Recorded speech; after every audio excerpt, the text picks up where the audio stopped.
Diyos na ginigugmain ta. But sad to say, usahay sa atong pagigugma, mas mapaambit na to ang gugma sa pagchismis sa uban.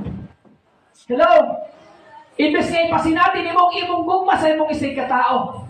Mas piliyo nimo nga mutindog sa imong prinsipyo. Naklaro man sa pulong sa Diyos according to Ephesians chapter 2 verse 9. Dili ka makapasigar kung naluwas ka pinagi sa imong paningkamot o sa imong binuhatan.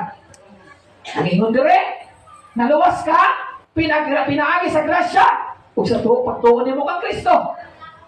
Pero nga naman lagi usahay, prideful man ta kayo. Isip na iglesia, na pamilya mga kahatanata. Hello? Hallelujah! Napakadiha?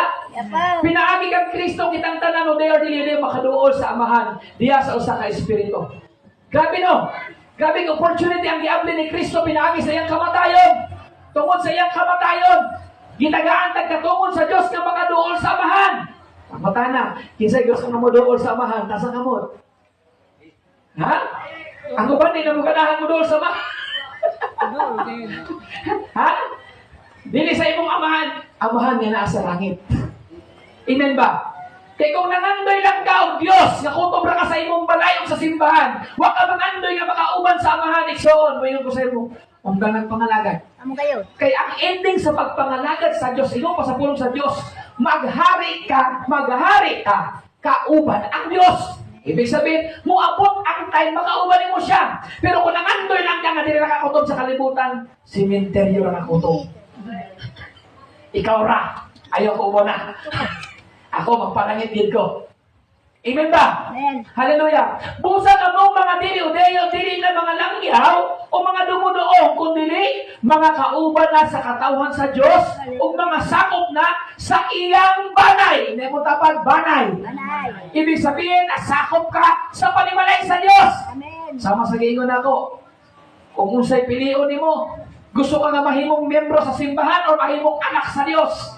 Ang ingon ninyo, gustong mahimong anak sa Diyos. Last Sunday, nag-isgot man ta sa pagkaamahan sa tong Diyos. Makutana ko kutro. Kinsa may nag-practice diri nga, sisampit na niya amahan ang Diyos kaamahan. Inasa langit. Amen. Adlaw-adlaw. Kinsa nag-practice? Nasa ka mo. Amen. Be? Nag-practice. Gina-practice na nimo adlaw-adlaw nga dili na Diyos ang tawag nimo sa amahan nga sa langit. Amahan na. Ikaw? Anong tawag mo sa kanya?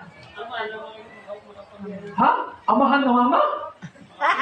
Amahan o kapangyarihan. So papa, yes. Tinuod. Kay tungod, walay relihiyon nga gitulo sa pulong sa Diyos na pwede magdala sa imo sa gingharian sa Diyos.